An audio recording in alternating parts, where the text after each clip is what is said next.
Muy buenas noches. Muy buenas noches. Estamos al aire ahora sí. Muy buenas noches y bienvenido a un nuevo programa de debate de este día, martes 18 de junio. Hoy vamos a conversar y tratar de entender, obviamente, que lo más importante, una función nueva dentro del gobierno, que es la función de proyectos estratégicos. Por eso tenemos esta noche a Luis Rodríguez, que es el comisionado presidencial de proyectos estratégicos. Buenas noches, Luis. Bienvenido. Buenas noches, Nacho. Gracias por el espacio. Es un gusto estar aquí con usted en debate. Bueno, creo que es segunda o tercera vez que estás en el programa. Vamos, ante nuestras circunstancias, ¿no? Vamos a saludar a quienes sea posible este primer segmento de debate, la Central de Seguros y Fianzas. Durante 30 años hemos consolidado nuestro liderazgo en fianzas. Somos expertos en seguro de personas, seguro de daños, fianza segura. Nuestro servicio es de calidad, ágil y oportuno. Alcancemos juntos nuestras metas, porque los salvadoreños no nos dejamos vencer. 3 décadas de desarrollo. La Central de Seguros y Fianzas. Por 30 años, su centro de confianza. Bueno, importante conocer, digamos, este nuevo trabajo del gobierno que busca, digamos, llevar adelante los grandes proyectos estratégicos del país. Pero mejor preguntártelo a ti. Exactamente, ¿qué significa tu función de comisionado presidencial para proyectos estratégicos? Bueno, primero, pues gracias por el espacio. Nuestra comisión básicamente es un instrumento que lo que hace es tomar la visión del presidente referente a una serie de grandes objetivos o macro objetivos de país. Nos toca a nosotros tomar eso, desglosarlo, transformarlo en una serie de proyectos de diferentes índoles, de diferentes tipos, con lo que logramos, digamos, dos grandes líneas. La primera está enfocada en la resolución de problemas o circunstancias inmediatas. Ahí nosotros colaboramos con eso. Y la segunda es, que no quita, digamos, este apartado, la segunda es diseñar y comenzar una serie de proyectos, a componer una serie de proyectos con miras hacia el futuro. Es decir, algunas cosas tenemos que resolverlas ya, de momento. Nosotros participamos en eso y otras pues tenemos que sentarnos, tenemos que ver bien la visión del presidente que se ha tenido previo al 1 de junio, otras necesidades que van surgiendo, otras ideas que van surgiendo en el camino, y nos toca transformarlas en proyectos. Obviamente son de índole, digamos, un poco más estratégico que reactivo, y esa es básicamente la función de nuestra oficina. Tú tienes alguna formación, ¿no? Me acuerdo que tú fuiste candidato a alcalde y por eso lo tuvimos por Antiguo Sí, Cuscatlán. Fue compartida la entrevista, sí. Exacto. La segunda vez creo que no, una vez y otra vez no. Sí. Y entonces tú planteabas, bueno, tú conocimos esa oportunidad, que tú tenías estudios en ciudad, básicamente, en cómo conformar la ciudad o cómo trabajar por una ciudad mejor. Sí, bueno, yo estudié primero diseño y luego de eso fui especializándome en temas públicos. ¿Ya?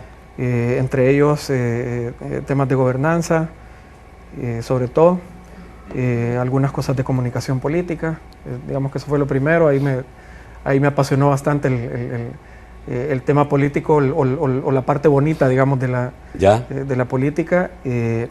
Y lo último, de hecho, fue antes de venir al programa, algunos días antes había yo regresado, fue innovaciones y gobierno en Georgetown. Entonces ahí digamos que terminamos de moldear un poco el perfil o la forma de estructurar pues una serie de proyectos, entender que el carácter innovador en estos aspectos son importantes al momento de hacer rupturas tradicionales de cómo se han estado manejando las cosas, digamos, de forma histórica.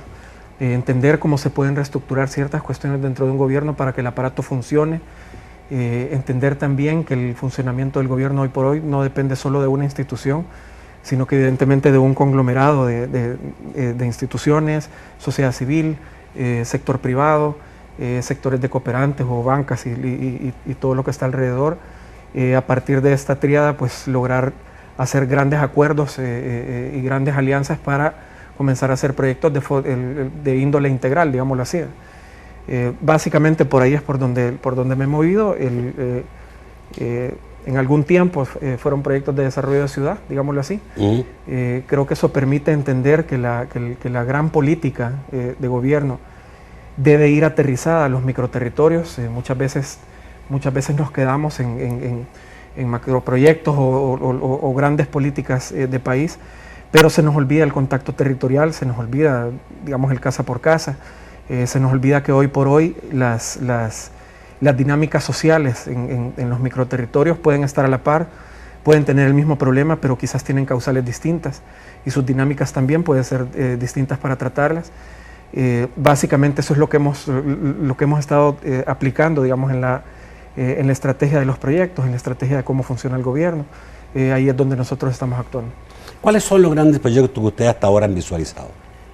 Bueno, hay varios en la lista, digamos, los que hemos mencionado, los que hemos adelantado un poco y que la gente de hecho ha ido pidiendo. En primer lugar tenemos Mi Nueva Escuela, que digamos obviamente es un proyecto educativo que busca dos cosas. En primer lugar, nivelar la calidad, nivelar las acciones educativas y llevarlas a un nivel superior. Obviamente esos son procesos graduales, pero nos amarramos de una actualización. ¿Te refieres a mejorar la educación pública y correcto, hacerla más parecida a la privada? Pues eso es en términos de calidad. Ese es el objetivo. Obviamente ahí nos tenemos que valer de una serie de herramientas. Una cosa es la tecnología, por ejemplo, otra cosa es que está haciendo la ministra, un poco ordenando la casa dentro del ministerio, que es un trabajo un poco más estructural. A partir de eso, pues comenzar un proceso de modernización, tanto en el sistema educativo, así como en el trabajo que se hace con los maestros. Es decir, un buen alumno depende de un buen maestro y un buen maestro depende de un buen sistema y de buenas herramientas. Por otro lado, estamos también fijando el proyecto en el tema de infraestructura. Básicamente lo que estamos buscando es crear un nuevo modelo de escuela, un nuevo diseño de escuela. Para ello nos estamos valiendo de una serie de instituciones alrededor, obviamente expertas en temas de diseño de infraestructura. Ya hablamos nosotros con el Colegio de Arquitectos, estamos por sentarnos con la gente del IDI, con la gente de Green Building Council y con la academia para hacer un conglomerado y que sea un proyecto responsable, duradero y moderno. Estamos claros que de la infraestructura parten una serie de componentes dentro del sistema o dentro de la dinámica escolar. Si queremos que los niños se queden más horas de las que están ahorita y obviamente eso... Que les guste el lugar, exacto, el ambiente, el hábitat. Hay un tema de motivación y dignidad que por qué no empezar a hacerlo. Además de eso, pues obviamente estamos también buscando una serie de instituciones alrededor con quienes ya nos hemos sentado para ver en especies o para ver en conocimiento, en expertise, ver de qué forma nos ayudan a enriquecer el proyecto. Ya cerramos, digamos, un trato previo de trabajo con Microsoft, por ejemplo. Ya cerramos un trato previo de trabajo con Google. ¿En qué sentido? En el sentido de que estas empresas tienen ya una serie de herramientas que ya están, ya cualquiera accede a ellas, que nos permiten que los niños accedan a esto, cosa que no se ha dado por estar pensando todavía en libros, por ejemplo. No sé, lanzamos una campaña de recolección de libros, no debería de ser así. Deberían tenerlo todo en una computadora, deberían de poder accesar a matemáticas, deberían de poder accesar así también a las artes, conocer el Museo del Louvre y viajar dentro de eso, pues deberían de conocer historia universal. Es decir, las herramientas ya están, ya existen, no son nada nuevo, pero lo que nosotros estamos haciendo básicamente es agarrar, digamos, todo esto y meterlo dentro de un plan que se llama Mi Nueva Escuela. Ahora, ¿cuál puede ser el aporte de Google, de este tipo, digamos, de grandes empresas de Internet? ¿Cuál es el aporte? ¿Qué es lo que ustedes han hablado con ellos? Bueno, ¿El acceso a ese tipo de...? Primero es el acceso a ese tipo de herramientas. Luego ellos ya manejan también un expertise en otros países, incluyendo Chile. Manejan ya un expertise de proyectos educativos de corto, de mediano y también de largo plazo. Esas experiencias a nosotros obviamente ¿Ya tienen proyectos educativos? ¿Cómo así, pero? Son proyectos educativos que ellos tienen. Sí, correcto. Son ya proyectos educativos, son ya herramientas adaptadas a eso. Y lo que nosotros hacemos básicamente es sentarnos con ellos, tropicalizar algunas cosas, meterlas dentro de las lecturas que ya se tienen del sistema y así ir adaptándolo poco a poco en el tiempo. Obviamente lo que buscamos nosotros con las generaciones que están ahorita es más un proceso de nivelación. Obviamente con los niños que obviamente vienen en camino, los que están chiquitos, los que están en preescolar, con esos pues ya es un sistema totalmente diferente, ya es mucho más enriquecido, pero nos permite tener un perfil a futuro de jóvenes que tengan competencias diferentes, que tengan niveles de conocimiento ya mucho más amplios, que hayan visto cosas del mundo que obviamente ahorita no se logra. Ahora, en esto, digamos, se puede llegar a una conclusión de que la educación que tenemos no es la adecuada, que estamos obviamente enseñando con sistemas muy antiguos. Obviamente no. Obviamente tiene que no son, digamos, sistemas aplicables para el país, sí, o que sean buenos para el país. Obviamente tiene que hacerse un cambio radical, tiene que hacerse un cambio estructural también en el sistema en general. Son 400, si no me equivoco, son 421, 425 escuelas que no son escuelas. Es decir, que están los niños a la intemperie aprendiendo. No tiene infraestructura. Ustedes como medios lo han cubierto, de hecho creo que habrán cubierto más de lo que personalmente yo he visto. Pero estamos claros que hay una cantidad de escuelas que todavía tenemos que entrar a una renovación desde cero. Hay un poquito más de 1.200 escuelas que necesitan renovación y las demás que aparentemente están en buenas condiciones. Sí se tiene que trabajar bastante en eso, si queremos hacer un cambio radical en nuestra sociedad, en el tema económico, en el perfil de jóvenes que necesitan las empresas del futuro, los empleos del futuro, en el perfil de jóvenes que necesitamos también para emprender. ¿Qué diseña el comisionado, a diferencia de la ministra? La ministra, digamos, tendrá que gestionar los préstamos y todo para mejorar y reconstruir escuelas. ¿Cuál es la parte del comisionado en esa tarea? Nosotros hacemos un trabajo conjunto. En este aspecto, pues trabajamos de la mano de la ministra o de las entidades que estén, digamos, involucradas dentro de los proyectos estratégicos. Digamos que se trabaja bastante parejo. En ese aspecto nosotros lo que hacemos es diseñar el proyecto. Hasta la mayoría de detalle que se pueda, tomamos lo que se necesita de los ministerios, en este caso educación. Tomamos también la experiencia o las ideas que se tenga dentro de un ministerio o un ministro o ministra, y a partir de eso nosotros comenzamos a moldear, de pronto a deconstruir ciertas cosas, de pronto a darles un nuevo giro. O sea, ustedes pueden decir, proyectos. Mire, no tenemos que construir dentro de la escuela una sala de lectura de libros, sino que de computación. Ese es un punto.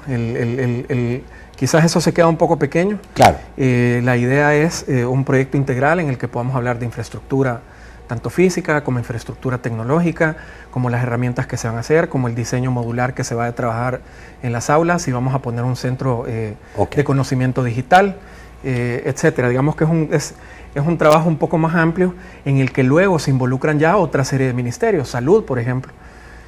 Una de las ideas del proyecto Mi Nueva Escuela, que obviamente va siendo gradual, es que logremos tener una clínica de salud en cada una. En cada colegio, cada escuela. Sí, con eso nos ayuda a tratar el tema de enfermedades que son de carácter preventivo, por ejemplo en los niños, que en el tiempo si no se trabaja se transforma en una bola de nieve. Y por otro lado liberamos y apoyamos también el sistema de salud. Déjame ir al corte porque ya me lo pidieron. Vamos al corte, volvemos rápidamente.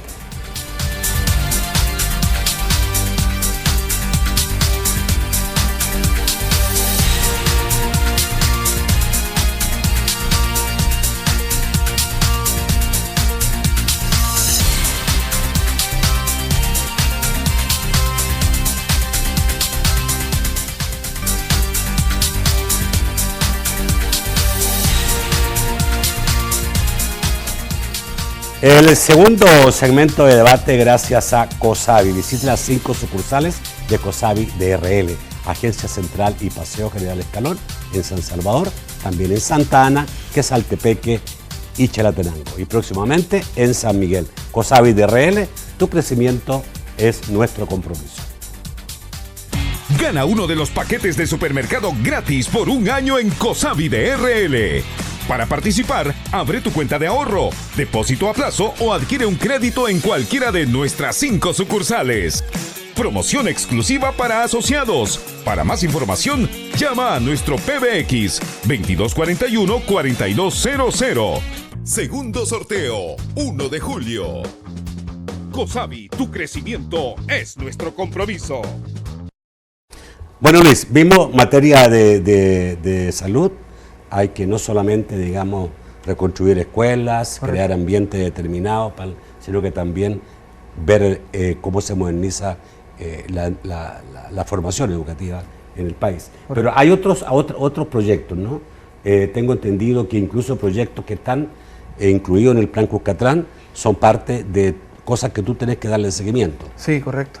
Bueno, está el tema de Surf City, que ya prácticamente es un proyecto integrado del desarrollo de la libertad, obviamente aprovechando unas cosas que se llaman producto turístico, ¿verdad? Que en este caso son las olas, es obviamente las playas de la libertad y sus colindantes. Esto como producto turístico es un atractivo que evidentemente se está buscando explotar al máximo, en el sentido de, y lo hablábamos desde el inicio, inyectar el tema de turismo.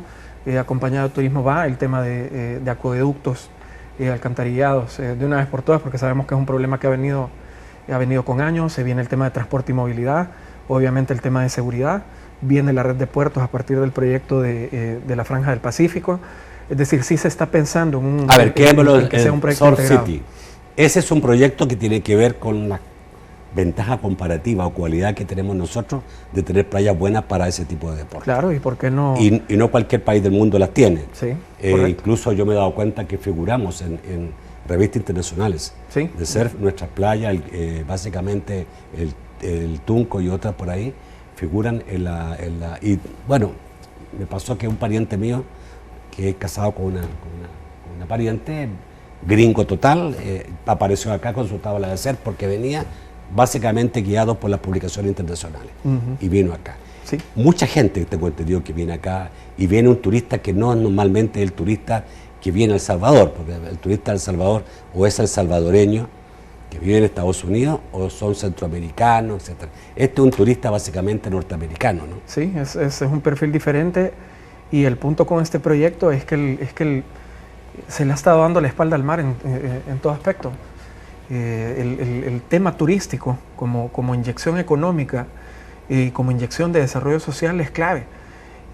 Si nosotros lo vemos de forma integral, aprovechamos ese producto mundial, que incluso desde que yo estoy pequeño leí en las revistas de surf o de skate, se veía la libertad está en tercer lugar mundial de las mejores olas. Tenemos que aprovechar ese producto, tenemos que darle otro sentido, tenemos que darle mucha más potencia en tema de inversión, tenemos que darle una movilidad segura. Obviamente la marca país juega un papel súper importante, y el esfuerzo que realice turismo en el tema de promoción es clave. Parece que había un buen trabajo ahí, en la parte de promoción, en la parte turística. Sí, bueno, había un buen trabajo, la empresa privada se ha interesado, se han creado muchísimos restaurantes, muchísimos hoteles, hoteles pequeñitos, muchos hoteles bonitos. O sea, algo hay hecho, pero faltan otras cosas más importantes. Sí, como todo proceso, digamos, dentro de esto, siempre hay algo que queda. Por ejemplo, nuestra capacidad hotelera sigue siendo mínima, es decir, andamos más o menos por un hotel o un poquito más de un hotel de Las Vegas, toda nuestra capacidad hotelera. Evidentemente es una inyección. ¿Todo el país? Sí, correcto.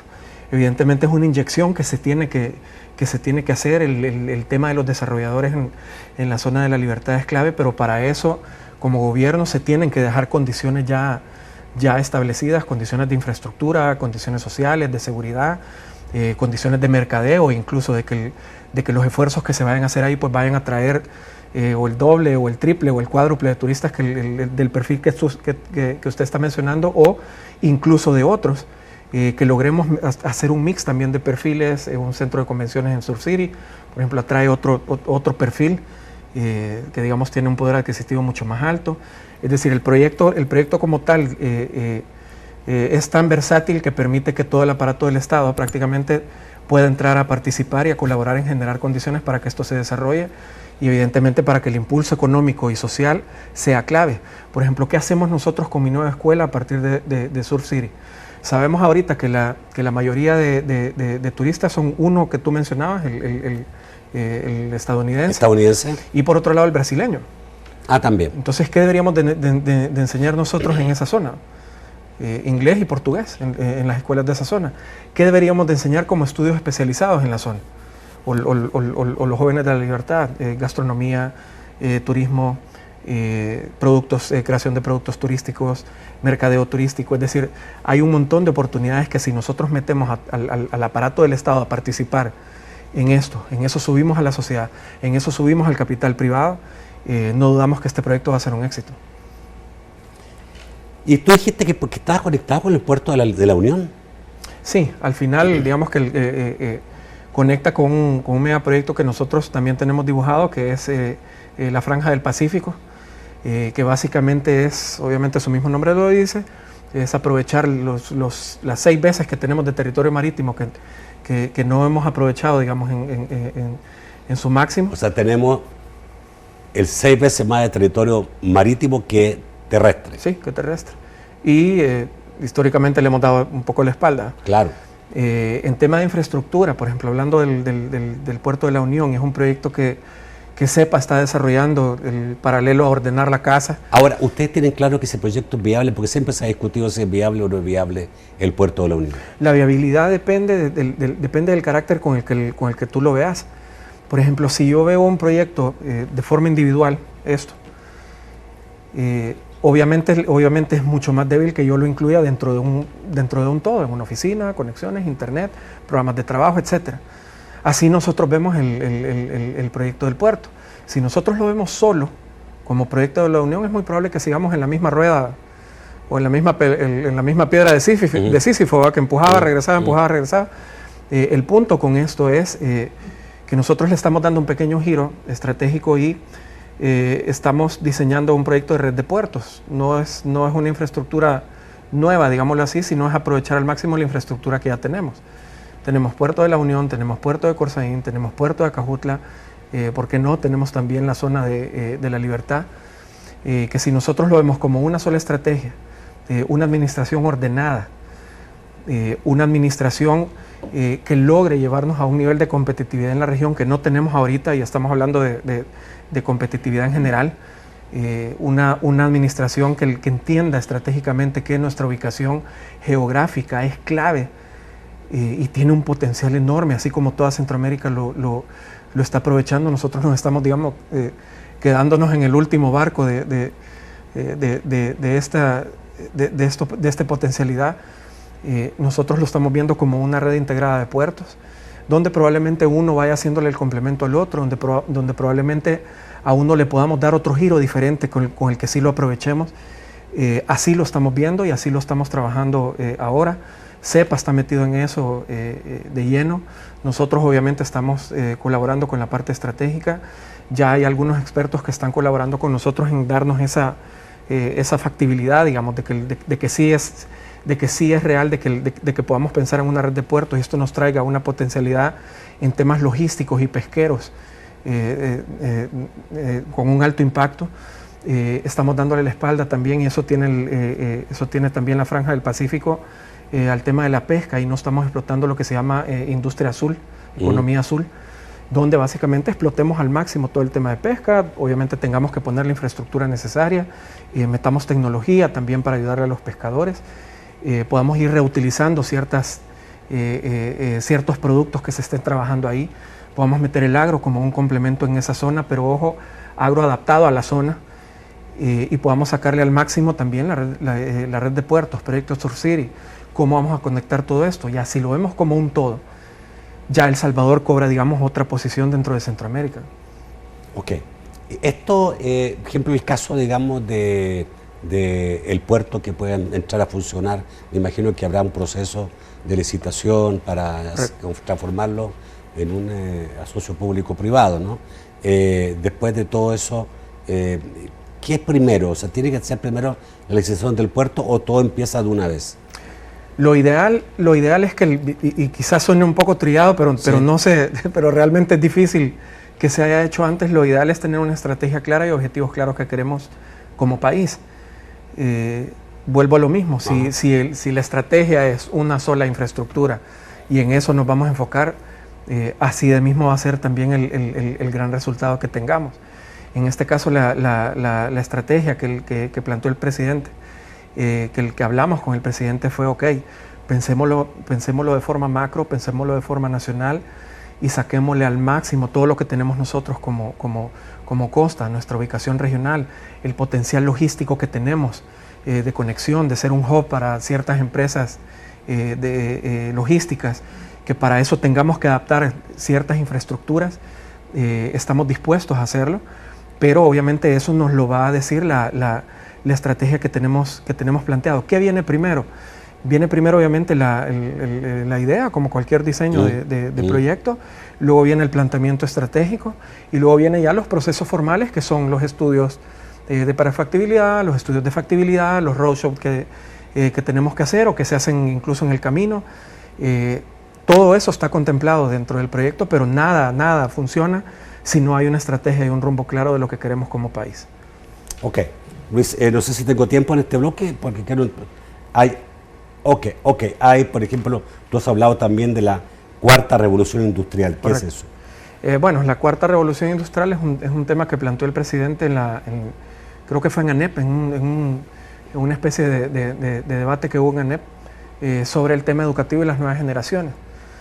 Lo que implica la cuarta revolución industrial es una nueva tendencia, tanto industrial como emprendedora, como en el tema de ciertas industrias puntuales. Estamos hablando de la tecnología, por ejemplo, hoy absolutamente nada se mueve si no tenemos un teléfono, una computadora o no estamos conectados.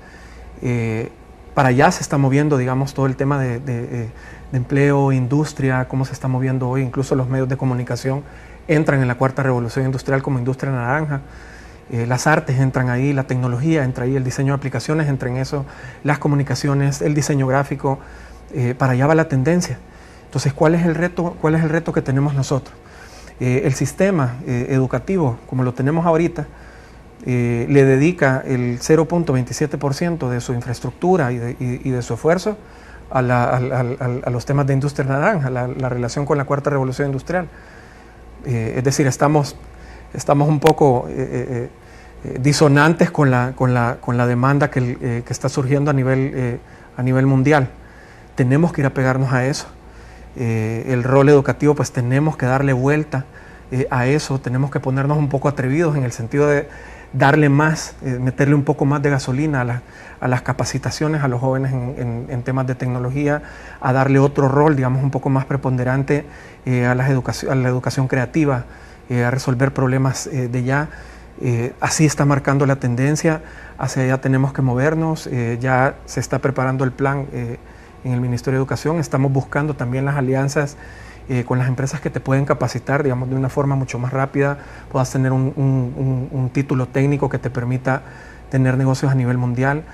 Ya contactamos con una serie de empresas que ya están metidas en esto para que juntos, de hecho ya se está desarrollando, para que tengamos una mesa de diseño de todo el proceso que necesitamos para adaptar a los jóvenes a esta nueva revolución, para darles las herramientas suficientes a los jóvenes a esta nueva revolución y para buscar los mercados correctos. Te doy un ejemplo, en Estados Unidos, por ejemplo, hay una demanda que no se ha cubierto en Estados Unidos de más de 1 millón de perfiles de jóvenes en temas de tecnología. Eso solo es Estados Unidos. O sea, si nosotros empezamos a buscar mercados por otros lados, nos concentramos en eso, metemos, digamos, inyectamos estamina al sistema educativo para ir adaptando a los jóvenes a estas nuevas tendencias, para ir adaptando también a las empresas a esta nueva tendencia, poco a poco vamos a ir logrando hacer negocios. Casos ya hay aquí en El Salvador y son casos de éxito súper interesantes. Hay gente que está muy bien haciendo las cosas. Están súper bien y son muy entienden el negocio. Exacto, y entienden el negocio y ahí Proesa tiene que meterse de lleno en esto. El Ministerio de Educación obviamente está ya haciendo sus adaptaciones para esto. El Ministerio de Economía ya está sacando los mapas donde nosotros tenemos que ir. Las empresas ya están obviamente buscando este tipo de perfiles. Y si no hacemos nosotros, si no conectamos nosotros a todos estos actores, se nos muere el proyecto. Uno de los retos que tenemos, y algo importante que tú mencionabas hace un momento, es de dónde parte. ¿Ya? Si nosotros entendemos que ya hay una tendencia, que ya hay una demanda de este tipo de perfiles, y no nos encaminamos a esa, pues ¿para dónde vamos entonces como país? Eso lo tenemos nosotros claro y estamos moviendo nosotros todas las tuercas necesarias sentando diferentes sectores, sentándonos con empresas privadas que ya estén en esto, sentándonos con gente que nos da, con instituciones que nos dan información de cómo está todo el panorama de demanda, digamos, a nivel mundial. Ahí es donde estamos apuntando con ese tema en específico, que es Cuarta Revolución Industrial. Ok. Yo sé que te has reunido con la gente del BCIE y también del Banco Interamericano de Desarrollo. Vamos a hablar de eso, vamos a hablar también de los proyectos insignes del Plan Cuscatlán, como son el aeropuerto, la Unión y el ferrocarril Pacífico. Ya volvemos. Correcto.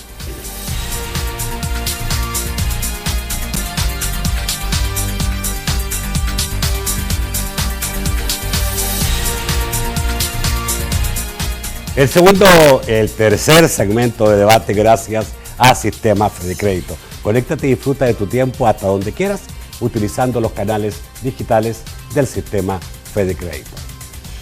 Cada minuto del día es importante para aprovecharlo, pero si las horas no te alcanzan, utiliza nuestros canales electrónicos para realizar tus operaciones financieras de forma inmediata. En las cajas de crédito y los bancos de los trabajadores del Sistema FedeCrédito te ofrecemos FedeMóvil, FedeBanking y FedeRed 365 para que disfrutes cómodamente tu tiempo hasta donde quieras. Sistema FedeCrédito, queremos darte una mano.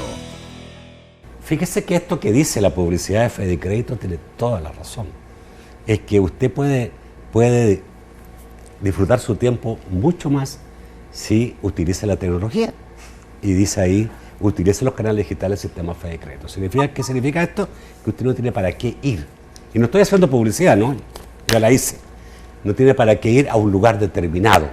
¿Ya? Entonces, cuando uno va a un banco, físicamente, obviamente, tiene que salir, gastar gasolina, si anda en su carro o pasaje de bus, tiene que ocupar espacio dentro del transporte público, eso congestiona y todo, además, digamos, la espera en el banco y todo.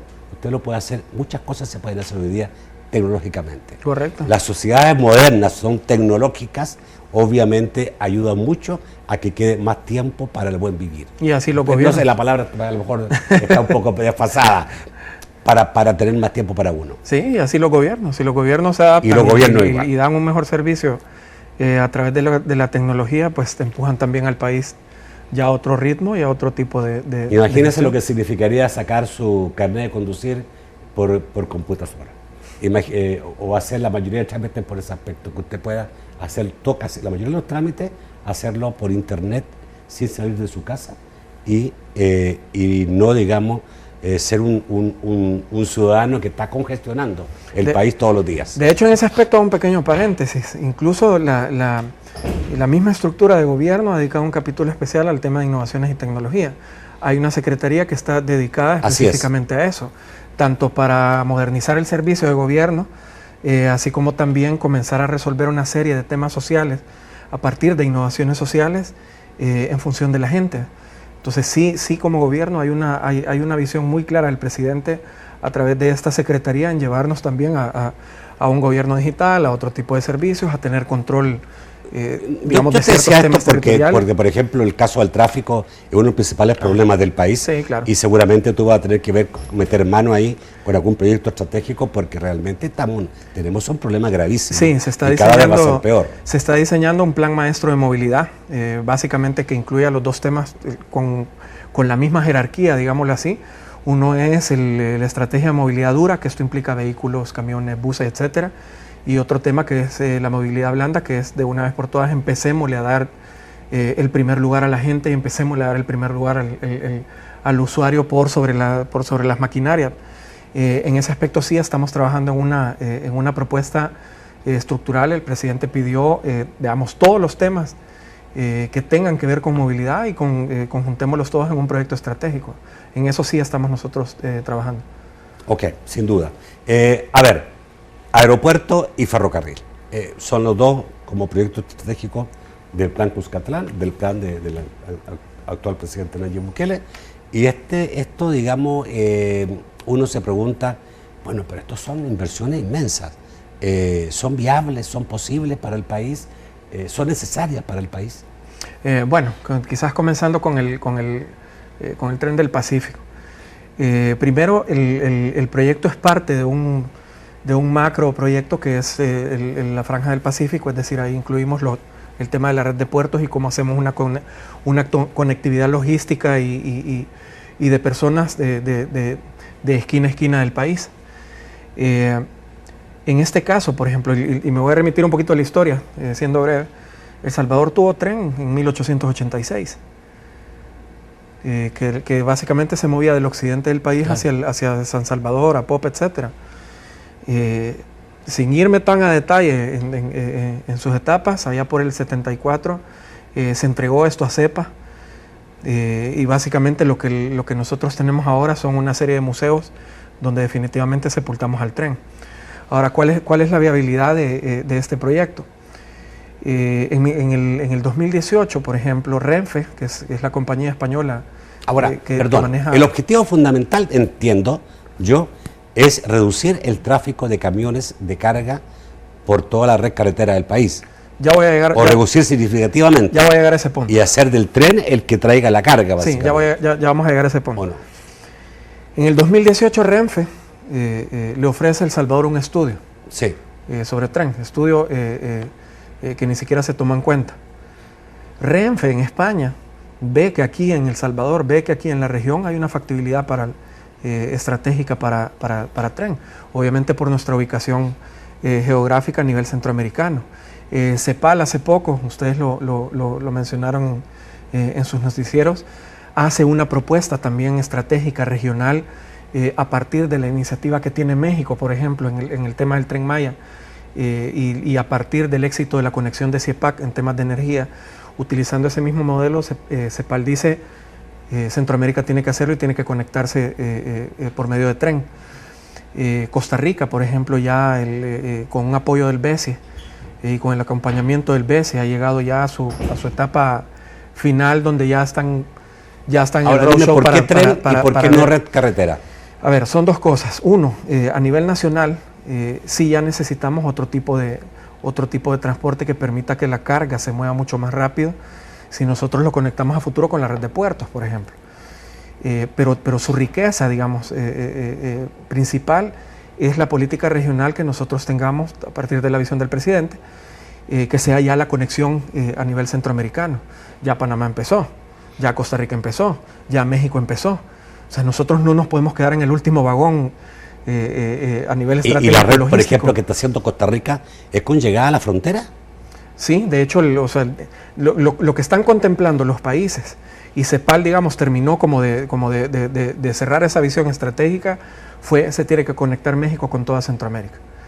Obviamente son proyectos en los que se maneja por etapas. Claro. Y lo que un estudio, por ejemplo, de prefactibilidad que nos dice, bueno, se puede, que luego pasa a un estudio de factibilidad que ya te dice, ok, va a ser de esta forma, estas van a ser las rutas, el estudio territorial es este, la primera etapa por nivel de importancia es esta, y luego se va a ir llevando hacia occidente, hacia oriente.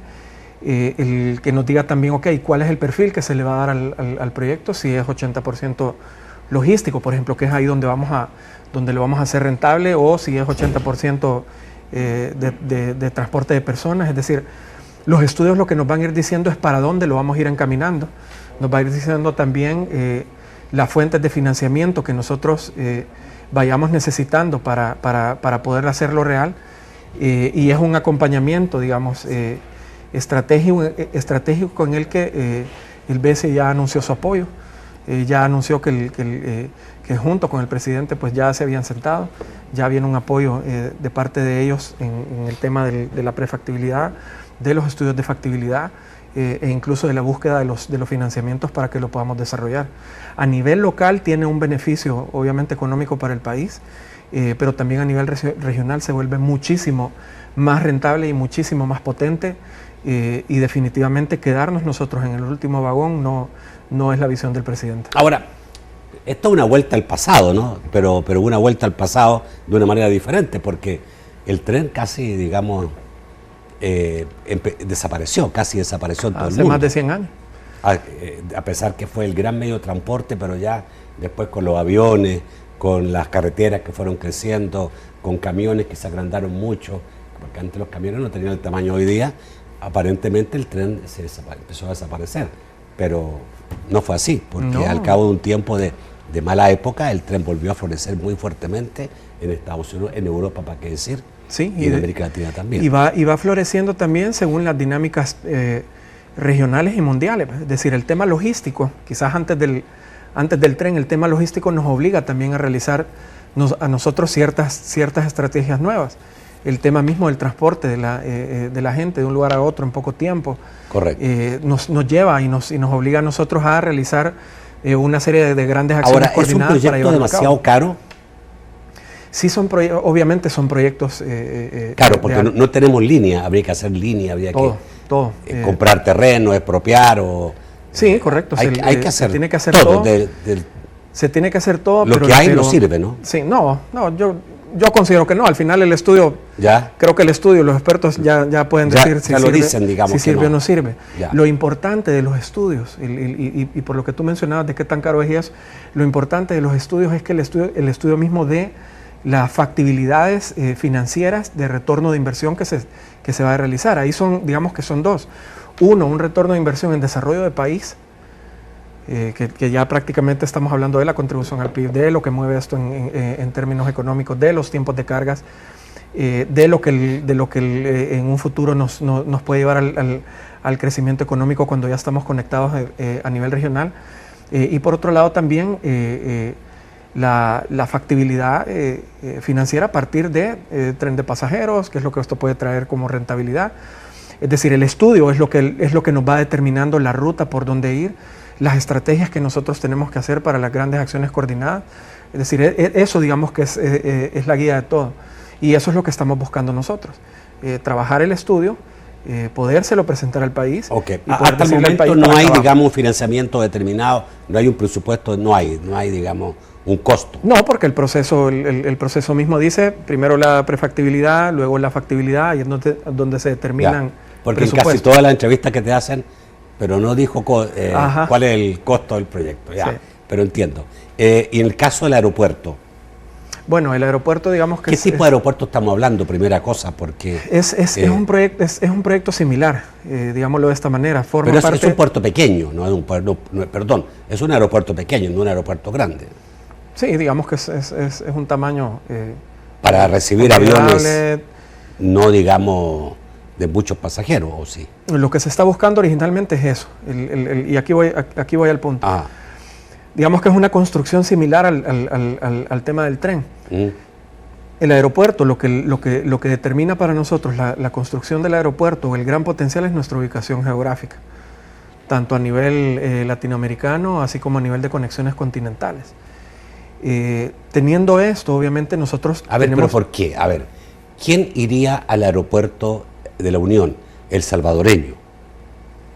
No hay más que el salvadoreño. No necesariamente. Es decir, ¿quién? Por ejemplo, está los mismos proyectos logísticos, por ejemplo. Nosotros hace un tiempo perdimos un inversionista súper importante que era para temas logísticos locales, que se fue para Guatemala, por ejemplo. Solo el tema de poder ir a traer uno de estos monstruos en temas de logística, aprovechando nuestra ubicación. Guatemala ya lo hizo, Panamá lo tiene también, ¿por qué no nosotros? O sea, el punto de esto vuelvo a lo mismo, es la estrategia que se diseña encima y el gran objetivo que se esté buscando con esto. Y es un poco similar al tren. Okay, si el aspecto logístico es lo que va a dictar la estrategia de este proyecto de aeropuerto, entonces ya nos determina a nosotros una serie de movimientos que tenemos que hacer en roadshows, por ejemplo, en ir a traer a los empresarios de esto, en ir a traer a los inversionistas, porque esta sería la índole del aeropuerto. Si el estudio lo que nos determina es que tenemos un potencial de ser un hub para una aerolínea internacional, entonces nosotros vamos a mover las cosas para allá. Digamos que son cuestiones similares. Pero no es muy corta la diferencia de distancia entre el aeropuerto de San Salvador y el de la Unión, para que alguien termine en la Unión y no San Salvador. Por eso es el tema de la índole que le vas a dar al aeropuerto. Si uno se especializa, por ejemplo, en tema logístico, y ese va a ser, eso es lo que el estudio nos dice a nosotros, que va a ser su fin, y que a partir de eso vamos a rentabilizar operaciones, entonces va a hacerse de esa manera. Si lo que nos dice el estudio es, ok, necesitamos 2, porque vamos a empezar a mover gente de Sudamérica hacia Norteamérica y necesitamos, una aerolínea necesita un hub para eso, entonces nos vamos a ir por ahí. Pero obviamente es el mismo proceso de este tipo de proyectos que son de índole faraónica, que los estudios a detalle son los que nos van a determinar al final la estrategia puntual que nosotros vamos a realizar. ¿Y qué tipo de obra hacer? Exacto. Vamos al corte, volvemos rápidamente.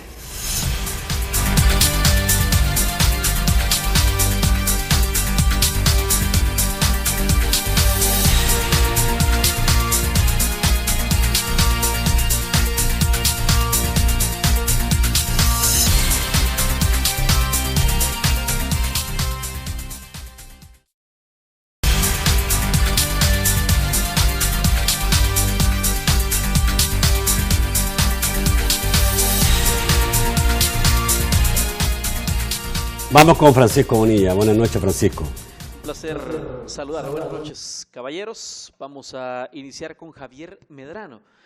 Dice, el trabajo en equipo es importante y como pueblo debemos dar nuestro aporte para que todo salga bien. Raúl López pregunta si tiene algo que ver con los proyectos de energías renovables del Plan Cuscatlán. Le pregunta al comisionado. Héctor Martínez dice, se debe de crear la educación intercultural. Ya hay docentes formados entre el 2017 y el 2018 en náhuatl e identidad cultural y se han dejado olvidados, afirma Héctor Martínez. El doctor Mauricio Flores dice, y se refiere básicamente a la afirmación sobre un médico en la escuela del señor Rodríguez, ¿sabes que eso implicaría abrir más plazas para médicos y o enfermeras? Y al momento hay cientos de plazas no remuneradas. Para eso tienen que trazar junto al Ministerio de Salud contratos remunerados para médicos, dice el señor Flores al comisionado Rodríguez. Marta Orellana dice, lo malo es que más jóvenes preparados como yo terminamos con un par de headset en los call centers del país. De la mano con la preparación debe ir el incremento de oportunidades o me estará creando competencia solo en las maquilas del siglo XXI, afirma Marta Orellana. Doris Osorio pregunta, ¿para cuándo noticias en educación? Aldo Cepeda dice, la economía naranja ha sido poco valorada en nuestro país. No sé si por cultura o porque el consumidor final tiene estándares más altos que lo que nuestro país ofrece actualmente. Miguel dice, ahí entra el Ministerio de Educación, pero que a corto plazo se tienen que mejorar los programas de estudio en lo que se refiere a idiomas, porque desgraciadamente los programas hoy por hoy están hechos para que el alumno solo llene libros de trabajo. Esto referente al ejemplo del idioma en portugués y en inglés. Eduardo Ramírez dice, el tren es historia aquí en nuestro país, pero a nivel mundial siempre ha sido una buena opción para mover carga y personas, en ese orden, afirma. Y Luis Campos dice, ¿cómo harían para que el aeropuerto de la Unión no compita con el aeropuerto Monseñor Romero? ¿Lo administrará o sería propietario la empresa privada o SEPA? Pregunta Luis Campos. Hay más preguntas, pero vamos al estudio para las respuestas. Como guste, empieza. Bueno, voy a ir en orden. El tema del trabajo en equipo pues es muy importante y es una de la visión principal que ha tenido el presidente. Se han conformado, digamos, el diseño del gobierno para que tenga sus gabinetes ya enfocados en objetivos, por ejemplo. Hay un gabinete de bienestar social, hay un gabinete de fomento de obra pública, trabajo y migraciones, es decir, se ha reorganizado, digamos, el trabajo en eso, sabiendo que, y no solo me refiero a la gestión anterior, sino que históricamente los trabajos integrales han sido más que todo compartimentos estancos. Nosotros lo que estamos haciendo pues ya es una integración mucho más importante y el trabajo en equipo pues es algo que el presidente ha insistido tanto de forma pública así como conversando con nosotros o en los gabinetes de ministros. En el tema de energías renovables, todas las instituciones que tienen que ver con esto, CEL, el mismo grupo TESAL, la GEO, están haciendo ya un plan de trabajo estratégico que lo estamos revisando, aunque aún así ellos todavía están en una etapa de ordenar las casas para luego comenzar a meternos ya en ese tema en específico. Aún así los trabajos de inversión digamos, privada que están entrando o que están proponiendo cosas, pues tienen las puertas abiertas a través de la Secretaría de Inversiones y Comercio. Por el lado de la educación intercultural, y que nos hemos olvidado del náhuatl, tiene absolutamente toda la razón. De hecho, la ministra de Cultura mencionó en sus entrevistas iniciales que se está iniciando un proceso de recuperación de nuestra identidad a partir de nuestra propia historia, nuestras costumbres, y darle un fortalecimiento, digamos, a eso, tanto en temas educativos, así como en temas de fomento a la cultura, como en temas de recuperación de la identidad, así como también la parte de infraestructura. Entonces ya ella lo tiene contemplado, así que en ese aspecto pues estamos bastante en línea. Sobre el tema de abrir más plazas por la cuestión de las escuelas, ahí obviamente se está haciendo una evaluación en ese aspecto. De pronto podés tomar de las que ya están y simplemente las mandás, es decir, ¿por qué están cargados los hospitales? Porque están sobrecargados de gente. Es decir, entonces ahí se tiene que hacer una evaluación estructural, digamos, de todo el funcionamiento del sistema educativo para que lleguemos a eso. Aún así, nosotros no lo quitamos del renglón. Para nosotros esa es una parte importante para el trabajo de las enfermedades, en temas de las enfermedades preventivas, sobre todo en los niños, que definitivamente tenemos que atacar. Si no es ahí, pues vamos a encontrar nosotros otra opción. Pero el punto es liberar el sistema de salud, liberarle un poco la estrategia que ya está diseñando la ministra. El proyecto del gobierno del FMLN fue por ese lado, el crear las unidades de salud, no me acuerdo el nombre en este momento, ¿no? en varias partes. ¿Han evaluado eso ya o todavía no lo han evaluado? ¿Qué tanto éxito puede haber tenido? ¿Qué tanto es congestionado o no es congestionado? Lo que sucede, los ecos. Lo que sucede en este aspecto es que, digamos, es una especie de cadenita, es como una cadena. Las enfermedades que tienen que ser tratadas de forma preventiva, si eso no sucede, se va transformando en una bola de nieve, claro, hasta tener una crisis de enfermedades, cosa que lo seguimos teniendo. O sea, eso es una realidad. La saturación, por ejemplo, en los hospitales sigue siendo una realidad. Sigue siendo muy grande. Exacto. El punto es que lo que la ministra de Salud está haciendo en este momento es una evaluación integral, digamos, en este aspecto. Por un lado, bastante de la saturación en los hospitales tiene que ver con el mismo sistema interno de procesos. Si los procesos están parametrizados de tal manera que funcionemos rápido, obviamente muchas cosas van a ir cambiando en el sistema de salud. Claro, no es sencillo, pero hay que hacerlo. Si el sistema digital, por ejemplo, no estamos nosotros registrados digitalmente en el sistema de salud y no iniciamos un proceso de digitalización del paciente a nivel nacional que logre llegar desde el gran hospital hasta la clínica que se va a instalar, pues también vamos a ir teniendo un desorden en donde vamos. En San Miguel tú te enfermas, pero yo no tengo los datos porque todo está en papel. Es decir, eso es importante.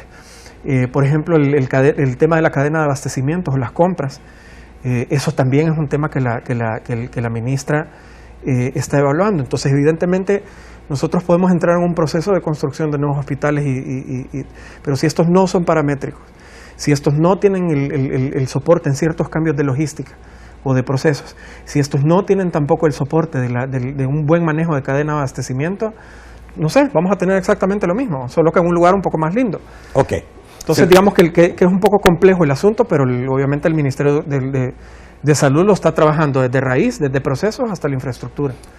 Hay muchas preguntas que son comentarios, más que preguntas, ¿no? Sí. Pero hay una que, ¿cómo harán para que no compitan los aeropuertos? Creo que la contestaste, ¿no? Sí, Pero se lo puede repetir rápidamente. La dijimos. Yo creo que el punto general de los comentarios es que algo importante es, por ejemplo, para nosotros el uso de estos aparatos, porque a partir de esto la gente nos está enviando comentarios, propuestas, incluso denuncias. Un tema de la medicina del cáncer que se resolvió, por ejemplo, salió a partir de un medio de comunicación vía teléfono. Las ambulancias, que creo que ustedes descubrieron eso, estuvieron casi un año metidas en las aduanas. Es decir, estamos logrando no solo construir o ir agregando opiniones valiosas de la gente, o vamos comprobando teorías, sino que también estamos teniendo un proceso de participación ciudadana, digámoslo, un poco diferente, además de otros mecanismos que nosotros vayamos a utilizar más adelante. Esa parte es muy valiosa. Nosotros hemos abierto los teléfonos para que la gente igual nos colabore con los comentarios. Hay veces que medios nos envían comentarios que mandan también, mira, te pueden servir, y a partir de eso estamos consolidando las propuestas que nosotros ya tenemos. Bueno, mira, a ver, el caso de los aeropuertos, quizá la persona no estaba en su momento escuchando, pero básicamente se refiere, el aeropuerto de la Unión lo van a hacer de acuerdo a lo que encuentren, sí, como algo viable y factible y que tenga, digamos, alguna base de que pueda ser real, sí, y concreto. Desde el tema logístico hasta salvadoreños en el exterior, digamos, que están en si alguna Oriente. línea aérea del mundo le interesa tener un hub en la Unión, pues seguramente va a ser un aeropuerto hecho para que sea un hub de esa gran línea aérea del mundo. Es correcto. Ok. Hay muchas preguntas más, hay muchos jóvenes que están escribiendo, así que, pero se nos acabó el tiempo. Vamos a dejarlo para una próxima. Sí, hagamos una segunda porque parte. Yo creo que los jóvenes sí entienden todo esto y saben estar interesados en todo esto, pero sí, a lo mejor tienen dudas de muchas cosas, digamos, como por ejemplo esta niña que escribió, que dijo, bueno, al final terminamos en un call center. Sí, desgraciadamente, y lo mencionaba yo al inicio del programa, históricamente las cosas se han manejado de cierta manera, que en cierto modo se ha ido creando alguna desesperanza. Reto tenemos nosotros, pues, ir haciendo esas transformaciones. La gente, gracias a Dios, está subiéndose y apoyando las iniciativas que tenemos. Hemos diseñado el aparato del Estado para que las cosas funcionen. Estamos buscando a la gente correcta para que esos casos se dejen de dar, digamos, de forma gradual, y los jóvenes encuentren otro tipo de opciones profesionales, ya sea a nivel de empleo, así como también opciones de emprendedurismo. Estamos trabajando a full con eso y subiendo a todos los actores necesarios para que esto pueda ser realidad. Ok. Luis, muchísimas gracias por estar esta noche. Creo que tenemos que tener un programa más adelante para poder ir explicando cómo se están dando, cómo van catalizándose estos grandes proyectos. Gracias a ustedes, Nacho, por el Gracias espacio. A ti. Gracias a usted, amigo televidente. Los espero mañana. Mañana vamos a tener una entrevista con el nuevo presidente del Banco Central de Reserva. Muchas preguntas importantes a nivel de país le vamos a hacer el día de mañana. Mañana en este programa, Carlos Federico Paredes, presidente del BCR. Hasta mañana. Que pasen muy buenas noches.